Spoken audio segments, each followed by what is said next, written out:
Good afternoon, everyone. It's a tremendous chus and a tremendous privilege to be here.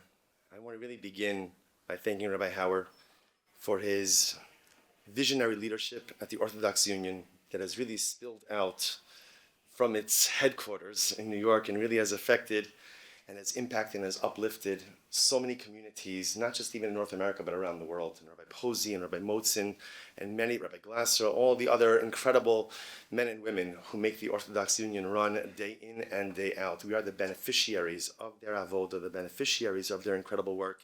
And Kodesh Baruch Hu should just give Rabbi Hauer and all of his dedicated staff an unending reservoir, continued koach, to continue to accomplish so much on behalf of Am Yisrael and Eretz Yisrael. There's an incredible story that is told about the great tzaddik, Rabbi Yosef Shlomo Kahaneman, who was known as the Panovich Rav. Panovich Rav was one of those individuals who is really credited, one of those luminaries, great tzaddikim, who is credited with rebuilding the Jewish people in the aftermath of the Holocaust. Rav Kahaneman was one of those individuals with an unending and unyielding sense of hope and optimism, that no matter how bleak and how difficult circumstances looked, there was always the opportunity to dig deep within ourselves and to rebuild. And Rav Kahaneman often used to repeat a particular mashal, a particular parable. It was a story about a wealthy man, and the government was trying to get him to invest in the military sector. They wanted to advance the military causes, so they invite this wealthy individual to one of the premier military installations. The head, the colonel, the general of that military takes around the rich man, shows him the soldiers, the uniforms, their exercises, all incredible things. The end of the tour, he sits down the rich man in his office and he said, "Nu, what do you think?" The rich man responds, "Incredible, incredible. I was so impressed with the discipline, so impressed with the dedication, so impressed with the skills, but there's one thing that's bothering me.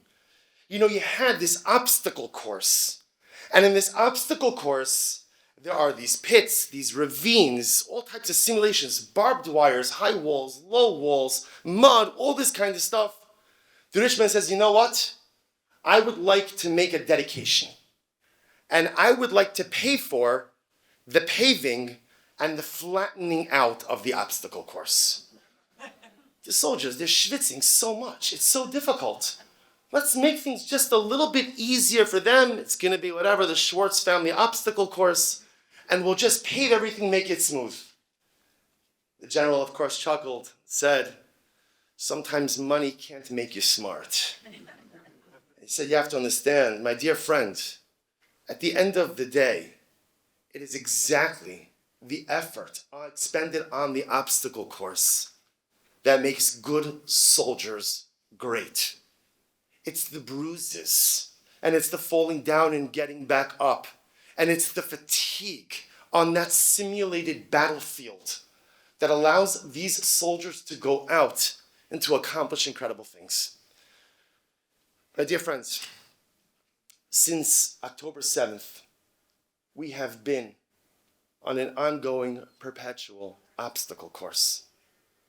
But like the obstacle course in the mashal and the parable of the Panovich Rav, it's the obstacle course that builds muscle. And it's the obstacle course that builds resolve. Over the course of this last year, we have faced enormous loss. And I think for so many of us, even though now we are a year out of the terrible, catastrophic events of October 7th, of Shmini Atzeres, of Simchas Torah, we still struggle to wrap our minds around what it is that has occurred to our people.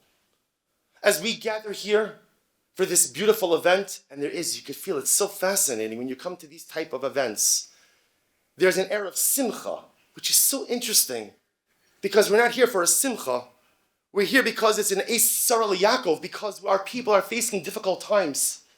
But yet you feel a sense of simcha because whenever Jews come together, there is profound simcha. But yet as we come together, over 100 of our brothers and sisters languish in captivity.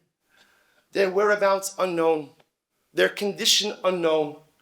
And as we gather together here, our precious holy soldiers are fighting Am Yisrael's wars, Eretz Yisrael's wars, on multiple fronts.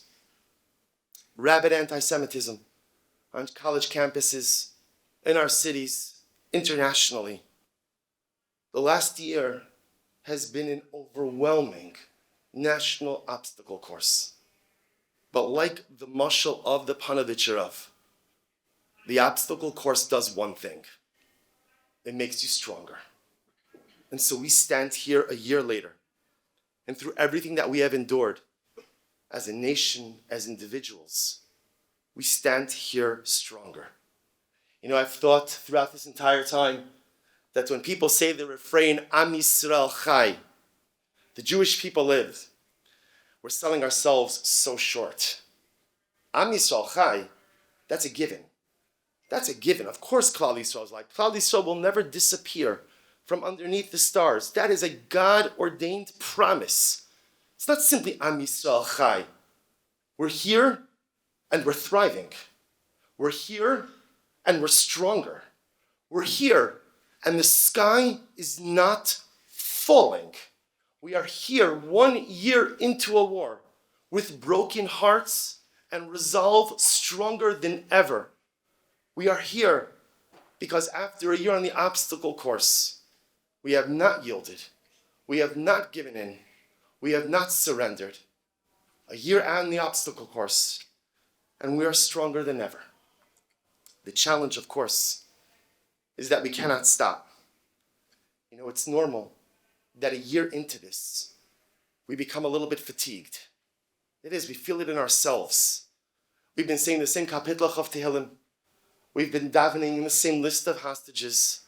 We've been davening for the success of our soldiers. And sometimes a year in, it is normal, even for the most committed and spiritually invigorated people, to sometimes feel a little bit fatigued. But it is dafka in this moment that our sacred task is to continue our avodah, to continue our holy work. It is now that we must redouble our efforts. It is now that we must work even harder. So you'll ask yourself, what is our avodah? What is it that we are supposed to do now, 1 year into this ongoing war? What is our responsibility as communities and as individuals? Some of you may remember that a couple of years ago, actually October 28th, 2019, was the 5th game of the World Series. It was the Nationals against the Astros. Game number 5. Game number 5. You may remember this. There was a man by the name of Jeff Adams. Jeff Adams was walking back to his seat holding 2 beers. But you know, those beers, the big ones, you can't get them outside of ball fields, right? Outside of stadiums. Right? Like the big ones. And of course, everything else is marked up, probably $25 worth of beers. He's walking back to his seats. Jeff Adams is walking down the aisle, and he sees a fly ball coming right towards him. And in that moment, Jeff Adams was faced with an incredible and overwhelming decision. Put down the beers, drop the beers, lose the money, catch the ball, or hold on to the beers and figure out what to do with the ball. Jeff Adams coined the phrase, always save the beers. He held on to his beers, arced his chest, took a little trick that he learned from his Little League coach. The ball hit him in the chest, fell down right in front of him, and he was able to have the beers and his ball too. Subsequently, he signed an incredible deal with Bud Light, just as an aside. Unless you think Jeff Adams is a vain individual who cares about his beer, he's an Army veteran who served this country dutifully through multiple tours and uses his new fame to actually raise money for veterans. And when I heard that story, I'm a Schatani Maskir. I'm not a follower of the Nationals. But when I saw that story, I was so taken by it. Because there's an incredible Musar Haskell, there's an incredible lesson in this. In life, you can't hold on to everything. And in life, you have to choose, what are you going to hold on to? And what are you going to let go of?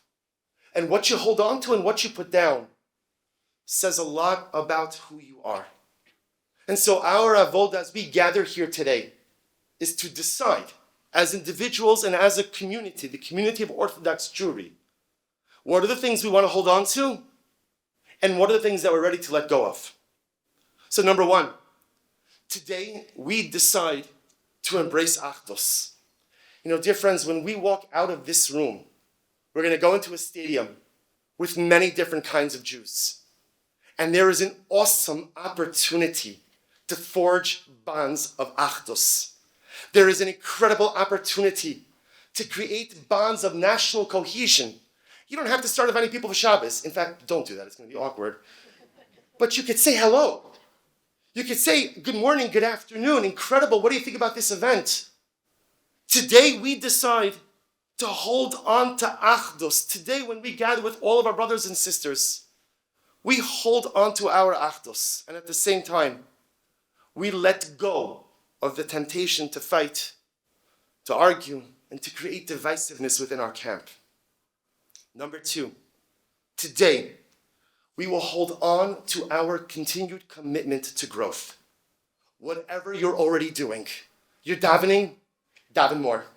You're learning, learn more.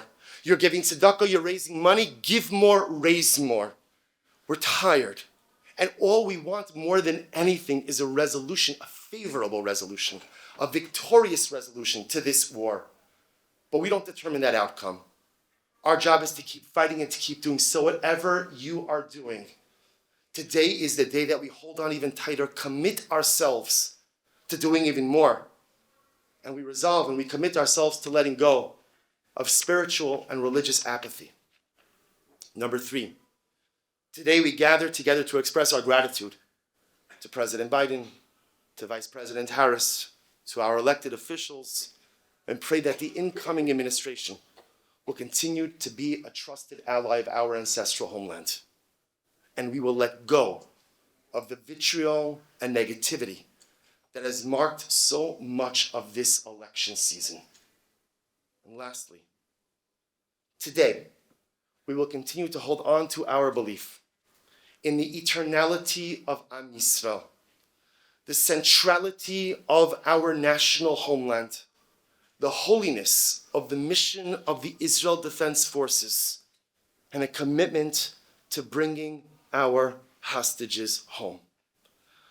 I know, like all of us know, that our future is incredibly bright. We will no longer content ourselves with saying Am Yisrael Chai, but Am Yisrael Yinatseach.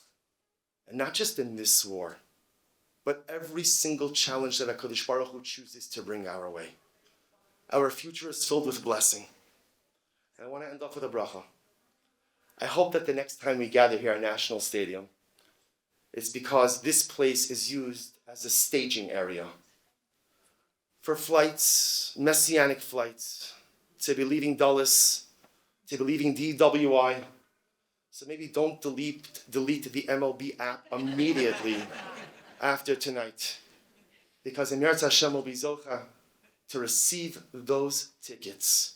And I look forward, Emir Hashem, to seeing that great day and celebrating it with all of you. Amen.